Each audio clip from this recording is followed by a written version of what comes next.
అక్షరాంధ్ర కార్యక్రమంలో భాగంగా వయోజనులకు విద్యను నేర్పే కేంద్రాన్ని ఆకస్మిక తనిఖీ చేసి వారికి పలు సూచనలు చేసినట్లు మండల అభివృద్ధి అధికారి చెన్నారావు వెలుగు ఏపీఎం విద్యాసాగర్ తెలిపారు.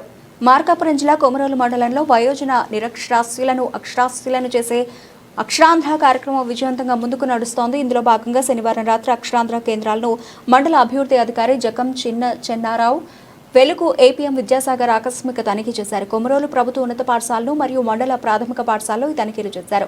మండల ప్రాథమిక పాఠశాలలో వెలుగు వివోఏలు దూపాటి లక్ష్మీదేవి, షహనాజ్, వెల్ఫేర్ అసిస్టెంట్లు శిరీష, షాకిర్ ఆధ్వర్యంలో వాలంటీర్లు షబానా, ఆషా, రహ్మద్ బి బోధన చేస్తూ ఉండగా అధికారులు తనిఖీ చేశారు. ఈ సందర్భంగా మండల అభివృద్ధి అధికారి జక్కం చెన్నారావు విద్య నేర్చుకుంటున్న మహిళలతో మాట్లాడుతూ కేంద్ర రాష్ట్ర ప్రభుత్వాలు నిరక్షరాస్యులను అక్షరాస్యులుగా చేయడానికి అక్షరాంధ్ర కార్యక్రమాన్ని నిర్వహిస్తున్నారని, ఇందులో ప్రతి ఒక్కరూ సంతకం చేయడం, చిన్న చిన్న అక్షరాలు చదవడం, చిన్న చిన్న లెక్కలు వేయడం, ఇంగ్లీష్ పదాలు చిన్న చిన్నవి నేర్చుకోవడం ద్వారా స్వయంగా మీరే బ్యాంకులకు వెళ్ళినప్పుడు కానీ సచివాలయాలకు వెళ్ళినప్పుడు కానీ అక్కడ మీరే దరఖాస్తులను పూర్తి చేసుకోవచ్చునని, అలాగే ఇతర ఊళ్లకు వెళ్లేటప్పుడు బస్సుపై ఊరి పేర్లు కూడా చదువుకోవచ్చని, వేరే వాళ్ళకి అడగవలసిన పని ఉండదని తెలిపారు.